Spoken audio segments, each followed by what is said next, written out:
Hello everyone, welcome to this segment of video.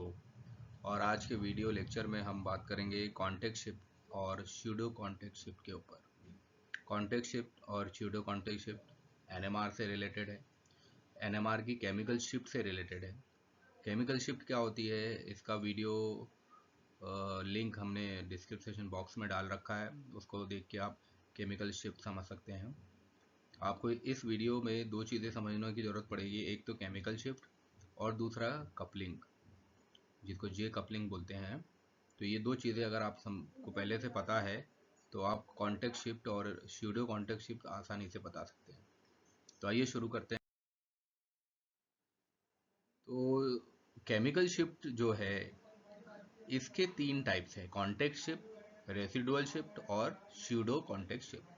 तो आज के जो लेक्चर में हमको कॉन्टेक्ट शिफ्ट और स्यूडो कॉन्टेक्स्ट शिफ्ट के बारे में बात करना है। तो केमिकल शिफ्ट तो आप जानते ही हैं कि भाई केमिकल शिफ्ट वो होती है जिसमें कि अगर न्यूक्लियाई है, न्यूक्लियाई के सराउंड नंबर ऑफ इलेक्ट्रॉन ज़्यादा होंगे तो न्यूक्लियाई कम मैग्नेटिक फील्ड फील करेगा। मतलब कोई मैग्नेटिक फील्ड अप्लाई कर दिया गया है किसी मॉलिक्यूल के आसपास और उस मॉलिक्यूल में बहुत ज़्यादा इलेक्ट्रॉन्स हैं, इलेक्ट्रॉन क्लाउड्स बहुत ज़्यादा हैं, तो क्या करेंगे वो उस मैग्नेटिक फील्ड को न्यूक्लियस के पास आने से रोकेंगे। इसको हम बोलेंगे शील्डिंग। ऐसे ही नंबर ऑफ इलेक्ट्रॉन कम है तो उनका जो इलेक्ट्रॉन क्लाउड है वो कम होने की वजह से जो मैग्नेटिक फील्ड अप्लाई किया गया है वो न्यूक्लियस तक पहुंच जाएगा। इसको बोलेंगे डी शील्डिंग। यही तो केमिकल शिफ्ट है। तो वही चीज़ बताई जा रही है कि ये आप इसमें यहाँ देखिए, यहाँ पे आपको एक बड़ा सा जो सर्कल दिखाई दे रहा है, ये इसको हम बोल रहे हैं न्यूक्लियस। अब इस न्यूक्लियस के साथ ये छोटा सा सर्कल जुड़ा हुआ है, मतलब ये है इलेक्ट्रॉन। तो ये न्यूक्लियस और इलेक्ट्रॉन आपस में जुड़ेंगे, किसमें? कॉन्टेक्ट शिफ्ट में। जबकि स्यूडो कॉन्टेक्ट शिफ्ट में क्या होगा कि न्यूक्लियस के आसपास बहुत सारे इलेक्ट्रॉन आके जुड़ जाएंगे। तो केमिकल शिफ्ट क्या है ये आपको थोड़ा सा आइडिया मैंने दे दिया। और भी ज़्यादा जानने के लिए आप डिस्क्रिप्शन बॉक्स में वीडियो लिंक डली हुई है, उसको देख के केमिकल शिफ्ट समझ सकते हैं आसान शब्दों में। क्योंकि केमिकल शिफ्ट एनएमआर की सबसे इम्पोर्टेंट चीज़ है, उसी के हिसाब से हम कपलिंग कांस्टेंट जानते हैं, उसी के हिसाब से हम पीक्स पोजीशन जानते हैं, उसी के हिसाब से हम डबलेट सिंगलेट ट्रिपलेट जानते हैं पीक्स में। तो उसी के हिसाब से एनएमआर सिग्नल्स हमको मिलते हैं। तो chemical shift is very important for NMR. Contact shift में क्या देखेंगे? कॉन्टेक्ट शिफ्ट में हम ये देखेंगे कि जो न्यूक्लियाई है उसे इलेक्ट्रॉन क्लाउड कैसे इन्फ्लुएंस कर रहा है। न्यूक्लियाई को जो इलेक्ट्रॉन क्लाउड है वो कैसे इन्फ्लुएंस कर रहा है, वो ये कॉन्टेक्ट शिफ्ट के थ्रू जानेंगे। और स्यूडो कॉन्टेक्ट शिफ्ट के थ्रू क्या जानेंगे कि इलेक्ट्रॉन क्लाउड की प्रेजेंस में न्यूक्लियाई पर, नेबर के न्यूक्लियाई पर क्या इफेक्ट पड़ रहा है, सराउंडिंग पर क्या इफेक्ट पड़ रहा है। तो ये दोनों चीज़ें हम जानेंगे ब्रीफली। तो सबसे पहले कॉन्टेक्ट शिफ्ट।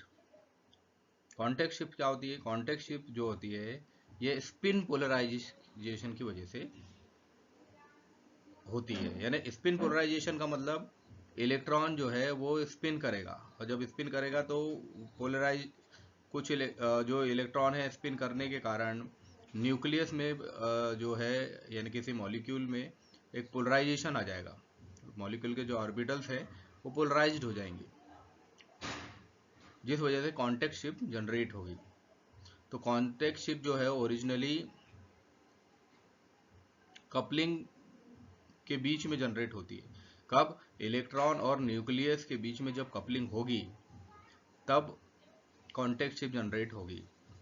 यानी हम ये कह सकते हैं कि जब डबलेट मिलेगा एनएमआर स्पेक्ट्रम के अंदर, और ये जो डबलेट मिलेगा ये उन इलेक्ट्रॉन और उस न्यूक्लियस के कांटेक्ट होने के कारण मिलेगा, और ये तब मिलेगा जब कि electronic spin lattice relaxation slow होगा, यानी इलेक्ट्रॉन स्पिन लैटिस रिलैक्सेशन की जो कंडीशन है जब स्लो होगी तब ये डबलेट हमको एनएमआर स्पेक्ट्रम के अंदर मिलेगा, और इसके कारण लार्ज कपलिंग कांस्टेंट दिखाई देगा। लार्ज कपलिंग कांस्टेंट मिल जाने की वजह से क्या होगा, जो इंटेंसिटी है वो इक्वल, दो रिजोनेंस के बीच में जो इंटेंसिटी है वो इक्वल नहीं होगी, तो उनका जो मीन वेट पोजीशन है वो उनके बीच में एक मिड वे का काम करेगी, बीच के रास्ते का काम करेगी। यदि फास्ट रिलैक्सेशन की कंडीशंस की बात करें तो ये जो डबलेट है वो कोलेप्स हो जाएगा और वो सिंगलेट में कन्वर्ट हो जाएगा।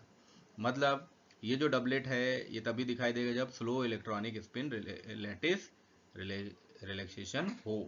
फास्ट रिलैक्सेशन होगा तो ये कोलेप्स होकर सिंगलेट में कन्वर्ट हो जाएगा और उसका जो वेट मीन पोजीशन है वो सिंगलेट में आ जाएगा। तो इस वजह से जो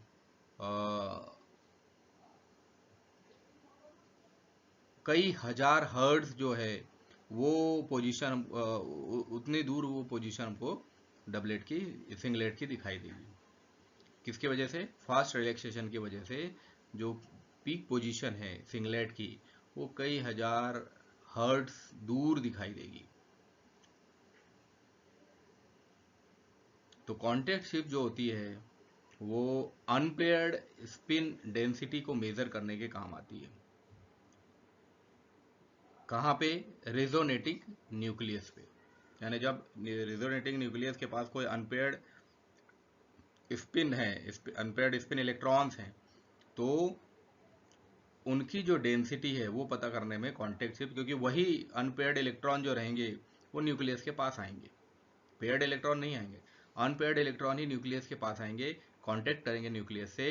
इसीलिए कांटेक्ट शिफ्ट के थ्रू हम रेजोनेटिंग न्यूक्लियस के अनपेयर्ड स्पिन डेंसिटी को पता कर सकते हैं।